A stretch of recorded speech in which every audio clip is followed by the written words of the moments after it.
네, 오늘 말씀 먼저 보겠습니다. 이사야 62장 10절입니다. 이사야 62장 10절 말씀 우리 함께 읽어볼게요. 성문으로 나아가라 나아가라 백성이 올 길을 닦으라 큰 길을 수축하고 수축하라 도를 제하라 만민을 위하여 기치를 들라. 아멘. 자, 이것은 이사야 선지자가 영광스러운 시온의 회복을 위해서 말하고 있는 것입니다. 이 얘기를 6절부터 보게 되면은 하나님께서 파수꾼을 다시 세우신다고 하는 거예요. 그래서 그 파수꾼들을 세우셔서 복음을 전파해서 주의 백성들이 그 복음을 듣게 하는 것으로 하나님께서는 시온을 회복하시겠다고 하는 것이고, 이스라엘의 역사로는 그들이 이제는 바벨론으로 끌려갔던 거잖아요. 그게 그들이 다시 고국으로 가나안 땅으로 들어오는 것으로 우리에게 보여주고 있는 것입니다. 다시 10절 보겠습니다. 10절에서는 큰 길을 수축하고 수축하라고 했는데요. 이것이 바로 하나님의 대로가 되는 것이죠. 이게 단지 크고 넓은 길을 얘기하는 게 아닙니다. 이게 메실라.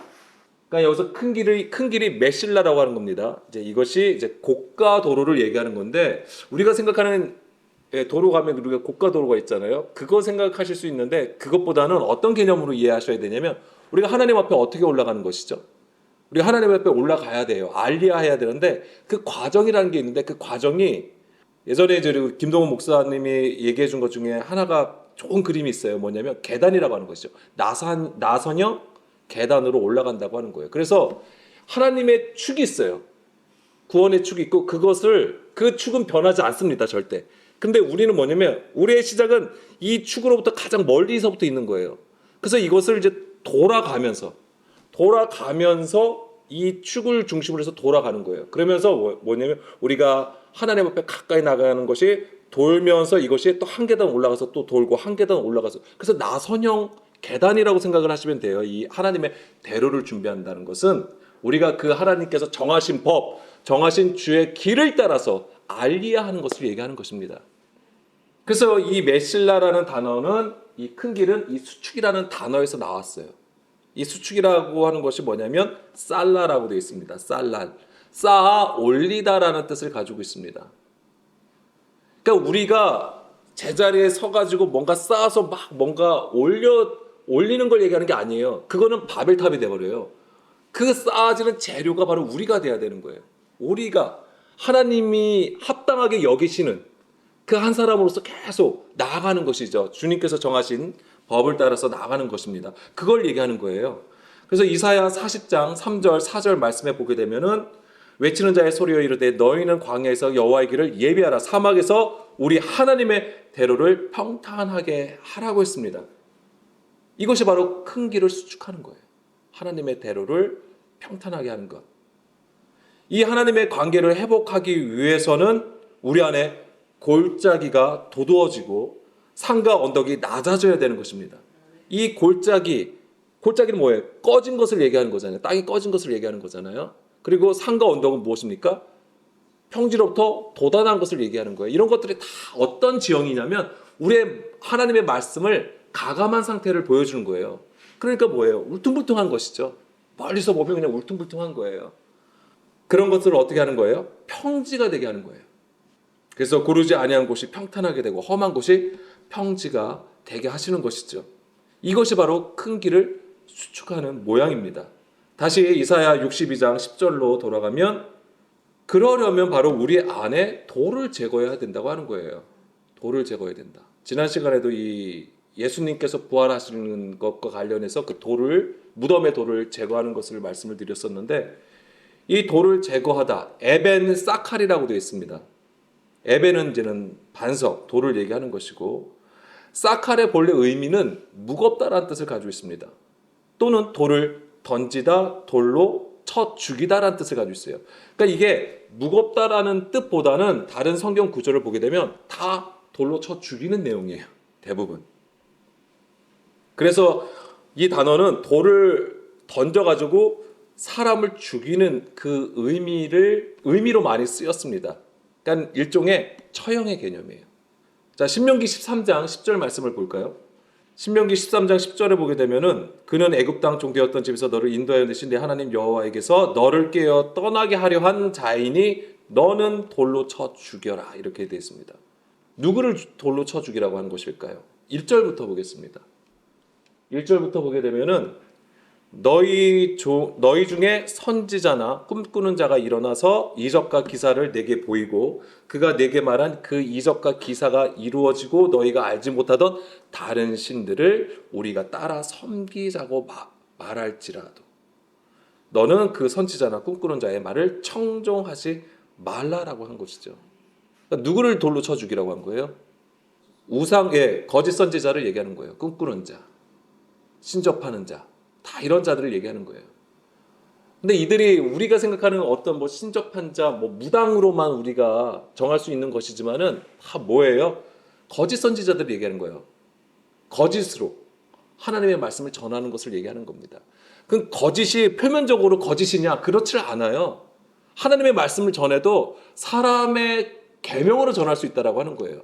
자기들이 처한 상황을 따라서 해석을 해버리는 거예요. 그 시대에 일어나는 일들을 가지고 해석을 해버리는 거예요. 봐라, 하나님의 일이 이렇다. 물론 모든 것은 하나님께서 주관하시는 부분이지만 본질에서 떠나버리는 거예요. 진정한 본질의 것을 보지 못하게 만드는 그런 일들을 행하는 것이죠. 그런 자를 향하여 돌로 치라고 하신 것이고 또한 그 말을 듣고 행하는 자 또한 돌로 치라고 하세요. 그래서 모세가 말한 것은 바로 하나님이 아닌 우상을 섬기는 자들 또는 그 우상을 믿도록 인도하는 자들을 향하여 돌로 치라고 규정하고 있는 것입니다. 이것은 오늘 우리가 받아들여야 되는 것은 바로 영적 간음이 있다는 것을 알아야 되는 거예요. 우리가 하나님을 믿어도 하나님을 우상처럼 섬기고 있을 수 있다고 하는 것이고 그 영적 간음뿐만 아니라 육체적인 부도덕함까지도 돌로 치라고 율법은 우리에게 가르쳐 줍니다. 그리고 또 예를 들면 소가 사람을 죽이면 또한 돌로 쳐 죽여라 막 이런 내용도 있습니다. 그래서 처벌, 그러니까 처형의 개념을 가지고 있는 것이 이 단어입니다. 자, 사마 16장 6절에서도 여기서 이제 누가 나오냐면 시므이가 나와요. 이 시므이가 다윗을 경멸해요. 모욕하고 막 돌로 쳐 죽이는 이런 내용 또한 돌로 쳐 죽이는 것으로 나옵니다. 그러니까 돌을 던지는 거예요. 그런데 이 사칼이라는 단어가 총 20번을 사용되었는데 두 군데만 다르게 사용이 되었어요. 그게 이제 이사야서에서만 다르게 쓰였는데 그게 바로 제거하다라는 뜻을 가지고 있는 거예요.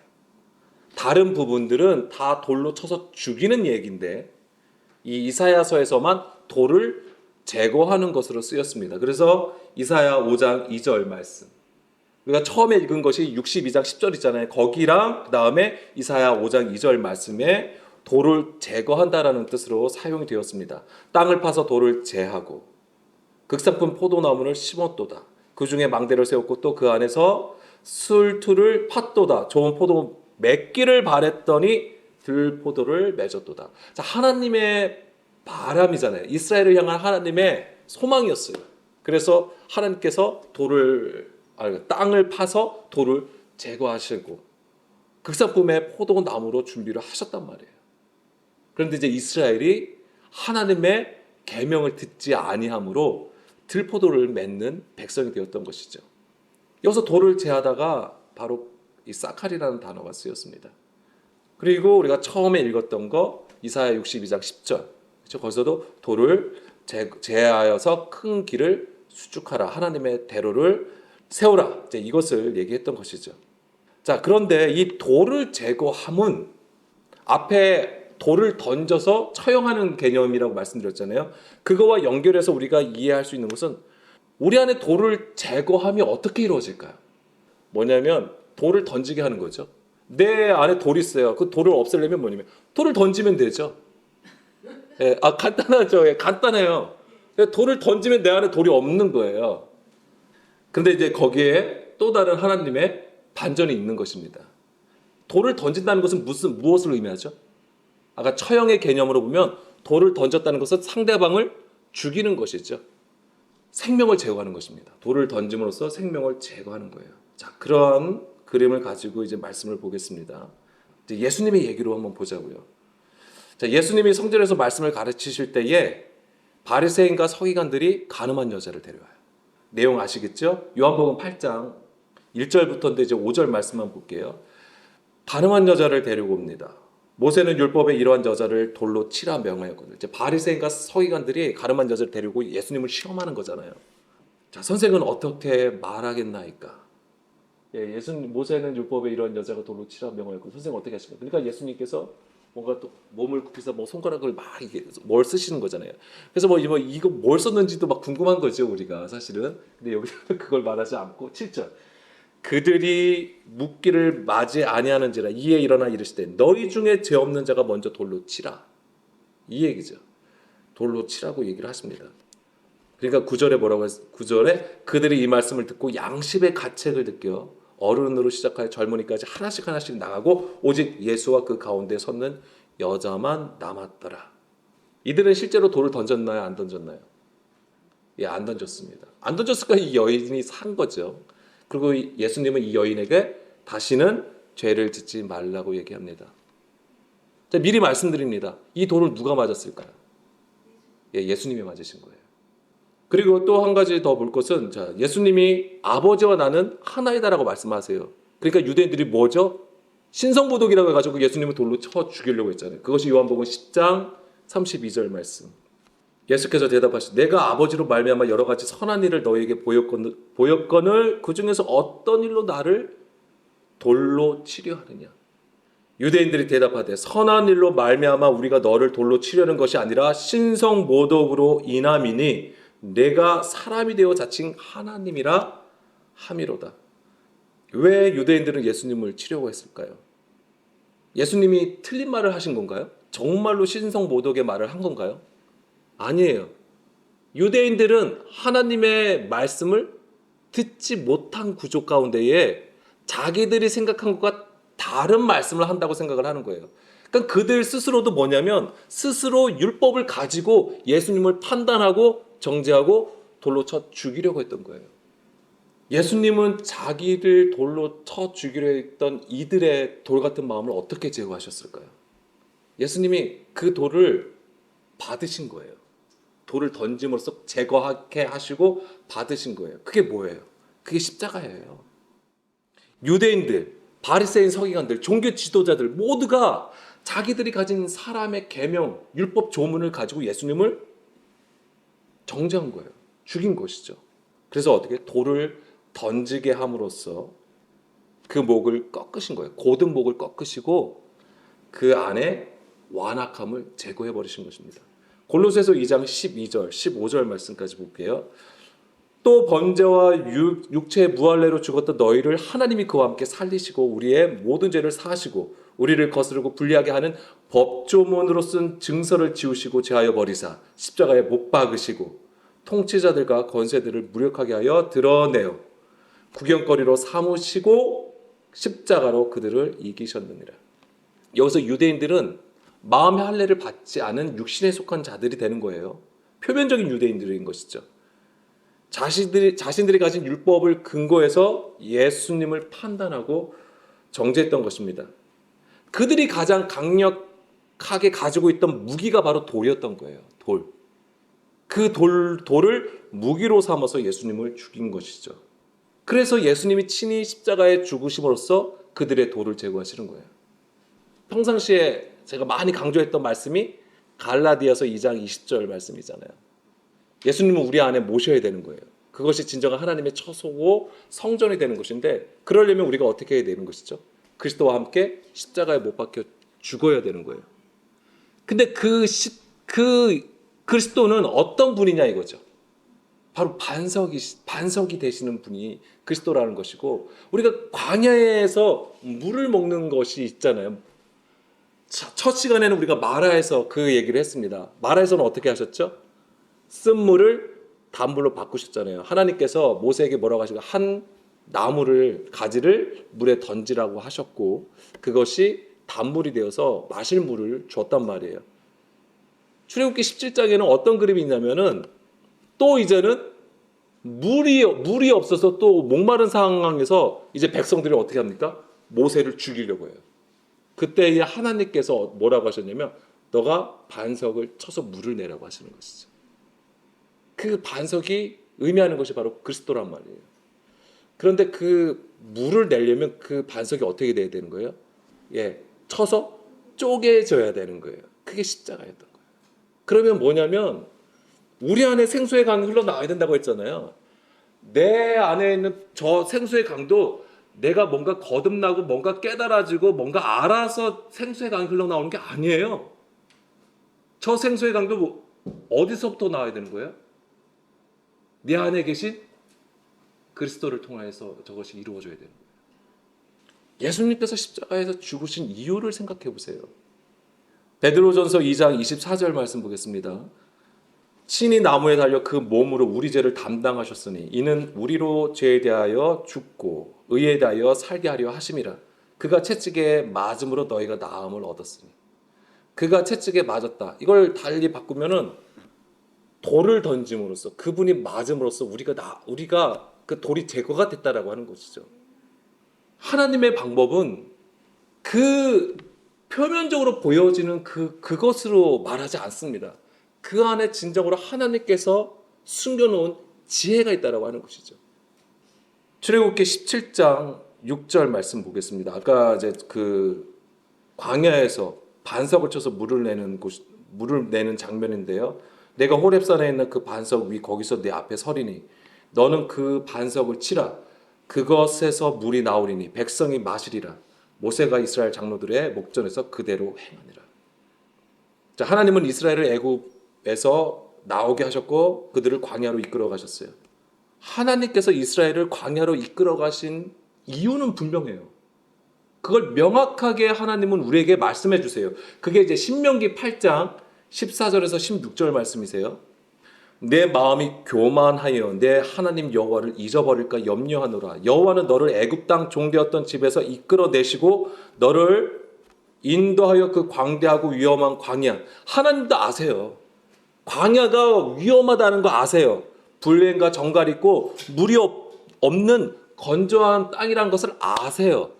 근데 거기로 인도해 가신다고 하는 것이죠. 건조한 땅을 지나게 하셨으며 또 너를 위하여 단단한 반석에서 물을 내셨으며 내 조상들도 알지 못하던 만나를 광야에서 내게 먹이셨나니 이는 자, 왜 하나님께서 이렇게 하셨는가라고 하셨을 때에 이는 다 너를 낮추시며 너를 시험하사 마침내 내게 복을 주려 하심이라. 하나님께서는 우리를 이스라엘을 광야로 이끌어 가시는 이유가 너를 낮추고 줄이게 함으로써 너를 시험하여서 선악으로 지각을 사용하여 선악을 분별하는 장성한 자가 되게 하심으로써 복을 주신다고 하는 거예요. 사실 그 장성한 자가 되는 것 자체가 복이에요. 그래서 그 그림이 뭡니까? 물리적인 그림이 뭐예요? 그 복이라는 게. 내게 복을 준다고 하셨잖아요. 여기서 광야를 지난 다음에 들어가는 곳이 어디예요? 가나안 땅이에요. 그 가나안 땅은 우리가 지금 물리적으로는 이스라엘의 지경을 보고 있는 것이지만 영적으로는 무엇입니까? 그게 하나님 나라인 거예요. 근데 그 하나님 나라가 뭐예요 또?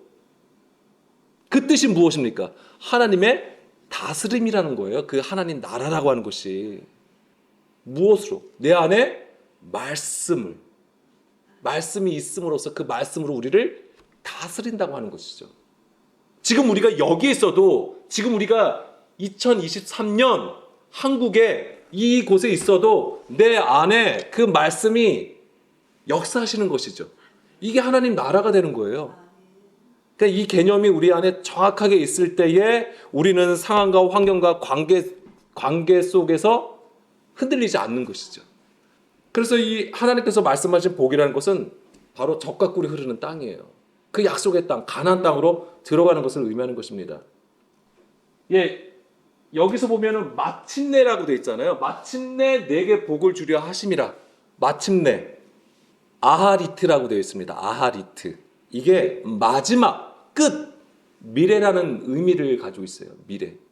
그럼 이게 마침내는 이런 과정을 거쳐서 그 결국에는 하나님께서 복을 주시는구나. 우리가 어떤 이런 시간적인 개념, 어떤 순서적인 개념으로 이해할 수도 있습니다. 그렇지만 이 아하리트는 종말을 얘기하는 거예요. 종말. 그래서 이사야 2장 2절에서 3절 말씀. 말이래 여호와의 전에 산이 모든 산 꼭대기에서 굳게 설 것이요 모든 작은 산 위에 뛰어나리니 만방이 그리로 모여들 것이다. 이게 뭐예요? 이 마지막 때에는 어떤 일이 일어납니까? 많은 백성이 여호와의 산 하나님의 성전으로 올라간다고 하는 거예요. 그래서 그곳에서 주의 길에 가르침을 받는다고 하는 것이잖아요. 말이래 저게 아하리트 욤 하야예요. 종말을 얘기하는 것입니다. 종말. 우리의 어떤 수평적인 시간 개념에서 끝을 얘기하는 게 아니에요. 하나님의 시간은요 원이에요. 원. 그러니까 오늘 지금 주의 음성을 듣는다면 그것이 또한 우리에게 종말이 되는 것입니다. 이 종말은 끝이 아니에요. 시작이고요. 새로운 출발을 얘기하는 것이죠. 그래야지만 그것이 영생이 되는 것입니다. 마지막 때 이스라엘의 회복을 얘기하는 것이죠. 이것이. 자, 그 산에 올라가야 돼요. 여호와의 전에 올라가야 되는 것입니다. 왜? 3절에 보게 되면은 율법이 어디에서 나오는 거예요? 시온에서 나오는 것이고요. 여호와의 말씀이 예루살렘에서부터 나오는 거예요. 뭐예요? 그 성전, 보좌에서부터 나오는 것이잖아요. 그 성전에 무엇이 깔려 있습니까? 반석이 깔려 있는 거예요. 예수님께서 운배의 권세가 절대 이길 수 없는 교회를 세우신다고 하셨잖아요. 그 교회 그 얘기를 누구한테 하신 것이죠? 베드로한테 하신 거잖아요. 베드로의 뜻이 무엇입니까? 반석이에요. 반석 위에 집을 짓는 것을 얘기하시는 거예요. 그게. 근데 그 반석은 어떤 반석이 되냐면 저는 오늘 이 출애굽기 17장에 그 그림하고 연결이 된 거예요. 생수의 강이 터지기 위해서는 그 반석은 하나님의 명령을 따라서 쪼개져야 되는 거예요. 침을 받아서 그러니까 침을 받았다고 하는 것이죠. 이것이 바로 예수님께서 십자가에 죽으신 거예요. 그로 말미암아서 생수의 강이 터진 것이죠. 요한일서에서는 이 생수를 뭐라고 했습니까? 피와 물은 하나라. 성령 물과 피는 성령은 하나라고 얘기해 주잖아요. 그래서 이스라엘이 광야를 지나서 끝이 되는 것이 바로 가나안 땅에 들어가는 것이고 그것이 영적인 개념으로 이해하면은 가나안 땅에 들어간다는 것은 진리를 영으로 지각하는 장성한 자가 된 것을 의미하는 것입니다. 그러니까 이제는 더 이상 우리가 육신의 구조에 있는 것이 아니라 영의 구조로 세워지는 것을 말하는 것이죠. 그래서 하나님께서 그 일을 하신 거예요. 애굽에 있던 이스라엘을 이끌어내신 것이죠. 그러니까 애굽의 구조는 무엇을 의미하는 것이면 육신을 얘기하는 거예요. 애굽에서 나올 때 하나님께서 애굽에 내린 재앙이 10가지 재앙이 있잖아요. 그것이 다 뭐예요? 심판을 의미하는 것이죠. 그들의 그 애굽의 정체를 드러내시고 그것을 심판하셨고 그리고 그들을 어떻게 보면 광야로 이끌어 가셨다고 하는 것이고 그 광야에서는 너희를 철저히 낮추어짐으로써 하나님의 백성으로 하나님의 입에서 나오는 모든 말씀으로 살아가는 진정한 하나님의 백성으로 삼으신 것을 말씀하셨고 그러한 자가 비로소 가나안 땅에 들어가는 것이죠. 이런 것들이 다 우리가 또한 절기로도 이해가 되는 그림들이에요. 자, 신명기 8장 14절에서 16절에서 너를 낮추시고 너를 시험하셔서 마침내 복을 주신다고 하셨던 것이 바로 이것이고 그러면서 15절에 보면은 너를 위하여 단단한 반석에서 물을 내셨다라고 했던 것 그것이 그 출애굽기 17장 1절에서 7절 말씀하고 연결되는 부분이었습니다. 다시 출애굽기 17장 6절 보게 되면은 여기서 반석을 치라고 했잖아요. 치다. 낙하라고 되어 있습니다. 치다, 때리다는 뜻이 있고요. 여기에 또 죽이다, 살해하다라는 의미를 가지고 있어요. 그러니까 이거는 뭘 얘기하냐면 쳐서 죽이는 거예요. 그러니까 지금 이것 자체가 뭐냐면 아니 무슨 반석이 무슨 생명이 있겠습니까? 근데 여기서는 그 죽이다라는 의미가 있는 거예요. 이건 다 이제는 우리가 지금 예수님하고 연결해서 이해가 되는 부분이죠. 자, 이사야 48장 21절 말씀이요.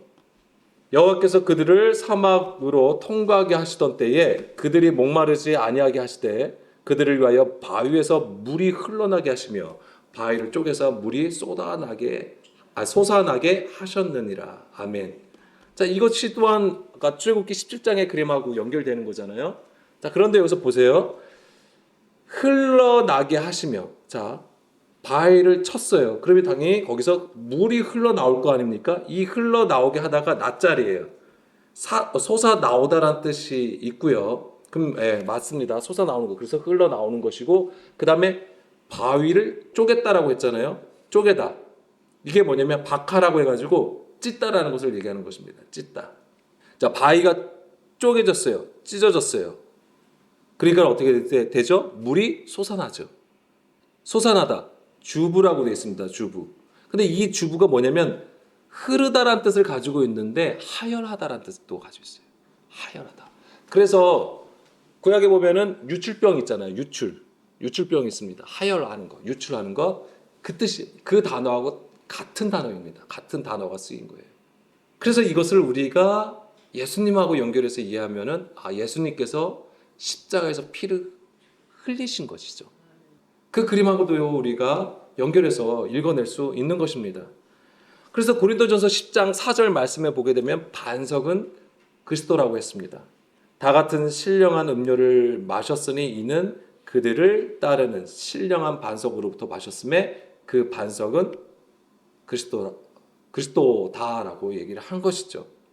반석을 쳐서 물을 내는 것이 바로 예수 그리스도의 십자가를 나타내는 것입니다. 요한복음 19장 34절이 그 말씀이죠. 로마 병사가 예수님의 옆구리에 창을 찔렀습니다. 그러니까 거기서 뭐가 나왔죠? 피와 물이 나왔다라고 했습니다. 이것이 바로 반석을 쳐서 물을 내신 거예요. 같은 것입니다. 물, 피 같은 것이에요. 진리의 말씀을 얘기하는 것입니다. 그 생명을 얘기하는 것이죠. 마지막으로 우리가 요한 1서 5장 4절 말씀을 보겠습니다.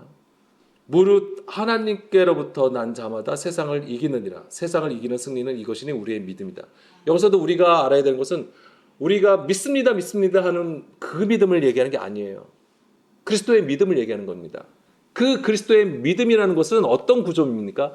아버지로부터 그 말씀을 들은 걸 얘기하는 거예요. 가지고 와서 또한 그 말씀을 또한 그 제자들에게 전한 것을 얘기하는 것입니다.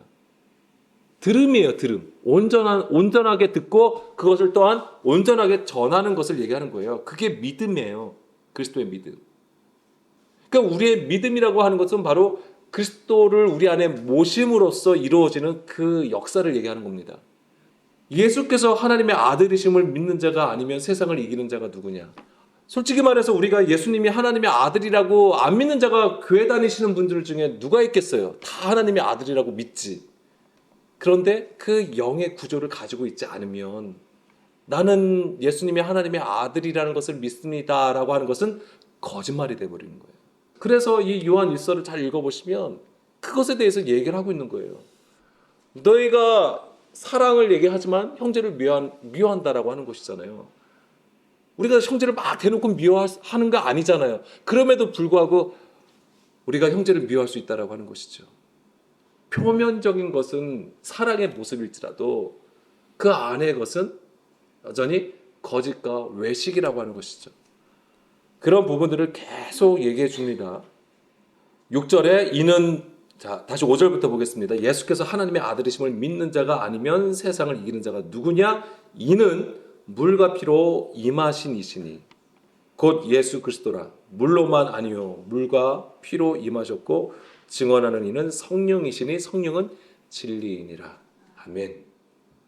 갈라디아서 2장 20절 말씀을 다시 한번 보기를 원하는데요. 우리 안에 예수님을 모시는 것, 그것은 우리가 그리스도와 함께 십자가에 못 박힘이 있어야 되는 것입니다. 그런데 이것은 어떻게 이루어지냐면 예수님이 우리 안에서 하시는 일이 과연 무엇일까라고 했을 때에 저는 오늘 그 생수의 강이 흘러나오게 하시는 그 성령의 역사를 예수님께서 하시는 것인데 그 일을 어떻게 이루시냐면은 바로 친히 우리의 완악함, 우리의 완고함으로 예수 그리스도를 향하여 돌을 던졌을 때에 유대인과 같은 거예요. 유대인들은 그것을 알지 못했죠. 그 비밀을 알지 못했어요. 그렇지만 예수님을 향하여 돌을 던졌고 죽였단 말이에요. 우리는 그거와 상관이 없다라고 감히 얘기할 수 있을까요? 아니에요. 그들이 또한 우리인 거예요. 그렇기 때문에 오늘 우리가 정말 하나님 앞에 구할 것은 그 하나님을, 그 예수님을 향하여 돈을 던진 그 한 사람이 바로 나라는 것을 알고 그것을 또한 기꺼이 받으신 그 돌침을 받으신 예수 그리스도를 온전히 바라보기를 원합니다. 그래야지만 그것을 알고 깨닫고 그것을 회개할 때에 우리 안에 진정으로 돌이 제거가 되는 거예요. 이 돌이 제거가 될 때에 바로 우리의 깊은 곳에서부터 생수의 강이 흘러나오는 것입니다. 그 그림을 우리가 온전히 깨닫기를 원합니다.